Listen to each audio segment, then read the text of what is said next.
The Invincible War is one of the most logic-breaking, character-incompetent, and spectacle-reliant pieces of media I have ever seen. It fundamentally destroys basic character intelligence and competency, breaks world-building, and assassinates its characters to an insulting degree. Now, that's not to say the episode is completely unwatchable, however. There are things I liked about it and will touch upon near the end of the video, but for now I would like to focus on the catastrophic writing that is Invincible Season 3, Episode 7, What Have I Done? Before I start, however, I will not accept any rebuttals that originate from the comics as valid. There are already numerous differences between the show and the comics, and even then, just because something occurs in the comics does not mean it was good in the comics as well. I would also like to point out I hold no personal hatred towards Robert Kirkman or any of the writers for the show. This is simply a video meant to deliver constructive criticism towards an episode of a show that is, in my opinion, severely flawed. Now, with all that out of the way, I would like to address the first problem I have with this episode, which is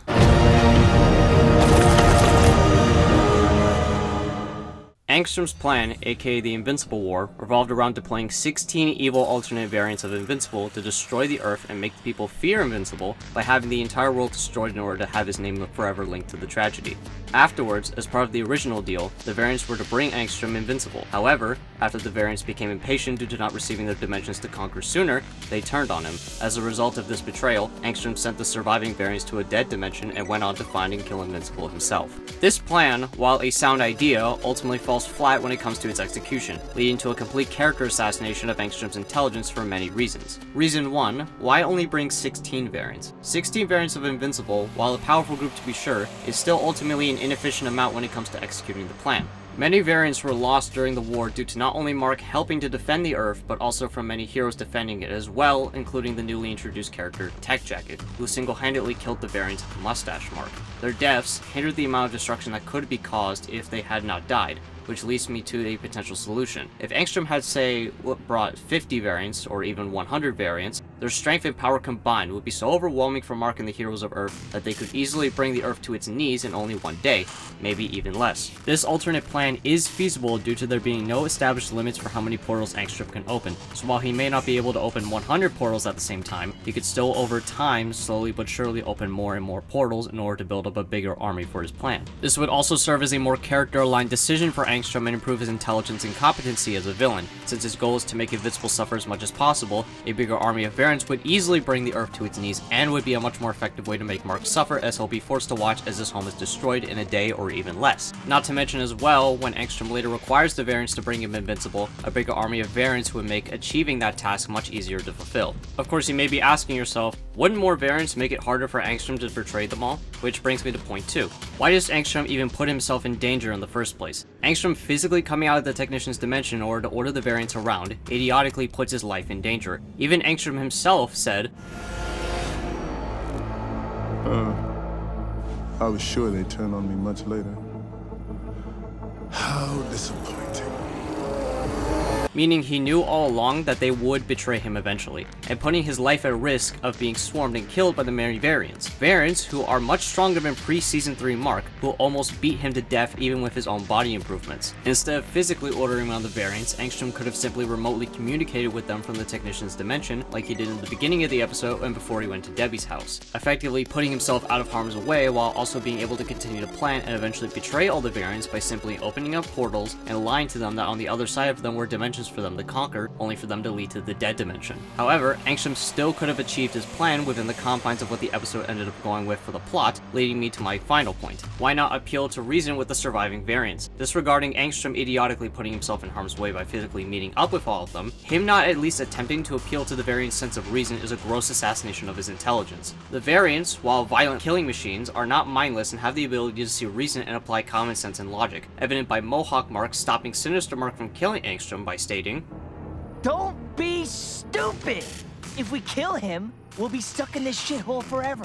This display of logic and common sense should have indicated to Angstrom that there is at least a chance that he can reason with them in order to carry out the rest of the plan, which would be in his best interest since with their power, especially Sinister Mark's power, since he stated in the episode that he murdered his father Omni-Man, Angstrom could carry out his plan much more quickly and efficiently. Angstrom even remarks that it was disappointing that the variants turned on him much quicker and was relieved that Mark came to him since without the power of the variants, he would potentially have had to search the entire planet for Mark. Now you may be asking yourself once more, how could Angstrom reason with the variants? And to do that, I present two options. Threaten that he could leave right at that moment and leave them stranded in Mark's dimension. This would also serve as a way to get the variants to stay in line if Angstrom stayed behind in the Technician's dimension in the first place by threatening them with the same threat. Or two, suddenly banish the weakest variant of the group to the dead dimension, instilling fear into the variants with the threat of instant banishment if they decide to betray him. I'm not saying that the variants would immediately change their minds, but it would at the very least instill doubt and fear amongst themselves about betraying Angstrom, leading to them to maybe change their minds and obey Angstrom once more. It would also serve as an intelligent move from Angstrom in order to continue having the variants' power for much longer in order to carry out his plan better, instead of immediately wasting their potential destructive capabilities by immediately banishing them with no attempt to salvage their power. In the end, however, even if they do still decide to turn on Angstrom, he could simply employ the same tactic he used in the episode and instantly banish them all to the dead dimension and go find Mark himself. Another problem I have with Angstrom, although not with his plan specifically, is why is Angstrom's power so inconsistent? Earlier, just one of his camera drones was shown to be able to push the variants instantly into the portals that Angstrom opened around them. So why is it that Mark is able to withstand an entire swarm of them pushing him into a portal when someone like Sinister Mark, who I stated earlier was able to kill Omni-Man of his dimension, got instantly pushed into a portal when his feat of power should be stronger than our Mark based on Sinister Mark's statement? No solution for this problem, simply just keep the power scaling consistent next time as it breaks the tension of the future fight between Mark versus Angstrom. However, speaking of inconsistent power scaling, how is Angstrom still alive? His brain was shown to be splattered all over the ground and he is barely able to even speak. Unless he has super regeneration, which he does not, and I even checked the wiki, and yes, I know that's fan-made, but still, him surviving his injuries is inconsistent durability scaling. Again, there is no solution to this problem, simply keep the durability consistent next time.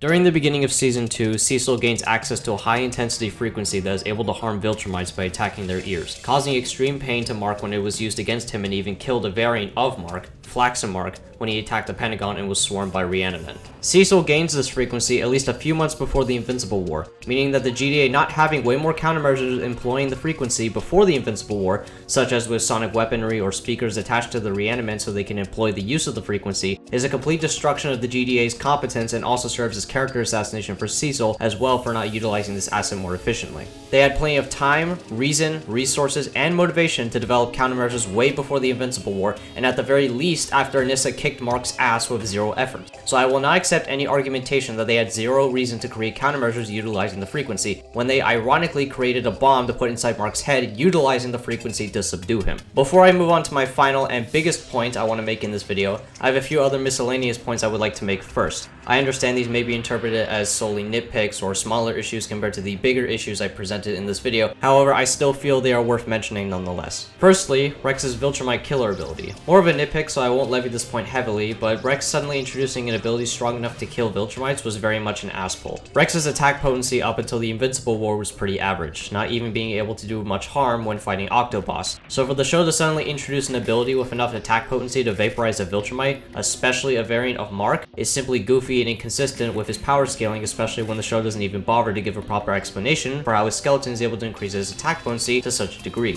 And can I just say as well that Rex's death is also portrayed as extremely anticlimactic. Sure, we get to see Shrinking Ray react to an explosion at Team Teen's headquarters, but one, she doesn't know at the moment that it was Rex that died specifically, and two, his death is immediately transitioned to a bunch of other heroes' deaths that we don't care about. Not to mention that Robot simply states to Mark that Rex is dead, and all he does is react with a sad face before the topic is immediately switched over. The show doesn't give any time for Mark to marinate with the fact that one of his newly close friends, Rex, has just died at that moment. Secondly, and a far more bigger issue, is Tech Jacket's introduction. Tech Jacket being suddenly introduced during the Invincible War heavily breaks the world building of the show, since he is shown to be able to take on a Viltrumite by killing Mustache Mark, with no signs of injury afterwards. Him not showing up to help out against threats like Omni-Man destroying Chicago, or even the threat that happened after the war, Conquest's arrival, destroys established world building of there being no one to except Mark who can stand a chance against Viltrumites when we've apparently had someone like him all this time, but also serves as a cheap way to increase stakes without making sense within the world of Invincible. Finally, and this is by far the most annoying issue I have, is when Mohawk Mark is attacking the prison and fighting with a couple of our heroes. Our Mark shows up and takes care of business, however, is immediately attacked by other heroes because they think he is another evil variant. A reasonable response considering the destruction they just witnessed Mohawk Mark cause. So what will Mark say to convince the heroes he's not evil? absolutely nothing, as the scene cuts away from him to focus on destruction somewhere else before cutting back to Mark and the hero suddenly working together. You can't just brush aside such a pivotal moment like that, especially since a big part of Angstrom's plan was to make people forever think of Invincible's name when they reminisce on the Invincible War, even if they know it wasn't actually his fault. Now with the rest of the points out of the way, time to move on to the biggest offense of the episode. Mark is assassinated heavily in this episode. He wastes so much time sitting next to Eve as the entire world is being destroyed, excusing all this by simply saying, "The world needs you." You got every superhero on the planet fighting for you right now. Mark, Oliver's out there. Your mother is out there. I said no! when he knows most of them do not stand a chance. This is not a situation where he cares about his loved ones first after they are hurt, because literally in Season 2's finale, when his mom was hurt, he almost killed Angstrom immediately for it. However, even without that, the fact that he is being selfish this late into his superhero life is insulting to everything he has been through, because he should know better. And Cecil calling him out on this does not negate the fact that he is acting like this in the first place. With the final nail in the coffin being that after showcasing more deaths, Mark suddenly decides to suit up again after they found Angstrom all of a sudden? Why is he suddenly deciding to suit up just because they found Angstrom? What does him showing up change anything about Mark's stance? For all he knows, the variants could be waiting to kill Eve as soon as he leaves. This could all be a trap. However, even besides all that, there is no introspection into why Mark all of a sudden wants to help out again. Not a deliberation with himself on whether he should leave Eve or stay with her to make sure she's safe. It's just Cecil being like, "We found him, Mark," and Mark silently looking around before putting on his mask and flying off to fight Angstrom. There's no nuance to his situation that he selfishly put himself in the first place. It all just boils down to him just taking a little break from the war to sit around and do nothing, as no one ended up coming after Eve. Really, what was the point of those two scenes? However, even with all that negativity, I did say in the beginning that this episode had positives, so allow me to share what I think some of them are. The voice acting was great, especially from Steven Yeun. He did a great job of making all of his variants feel different and not just carbon copies of the original, especially Sinister Mark, even though I know that's a pretty unpopular opinion considering his voice did change in this episode compared to his introduction. Aaron Paul as Powerplex was also great as well, and especially Jeffrey D. Morgan as Conquest, although he will be getting his own videos soon in the future, so stay tuned for that. The visuals and animation were nothing special, but nothing egregious either. I suppose the camera fight with Angstrom was finely animated, but not by a lot. I won't be too harsh though, since the budget for the show is a couple pennies and grapes after all. And I will admit the music during Rex's death and during the heroes' deaths in day 2 were pretty sad. However, I consider myself an emotional person, so I'm definitely biased when I say that. Although compared to Rex's death, the other heroes' deaths, who I still don't care about since they don't get any characterization, were not as impactful, but it still made me feel bad regardless. Overall, this episode is possibly the worst episode in the entire series, and I was certainly relieved that the Season 3 finale was marginally better than this dumpster fire. Keyword better, as a certain someone is not as great as people make him out to be. But that's for another video. I'd like to thank everyone for watching. I understand this was a pretty controversial video considering how popular the Invincible War is. However, these are simply my thoughts. Let me know yours in the comments, and stay tuned for the next video. See ya!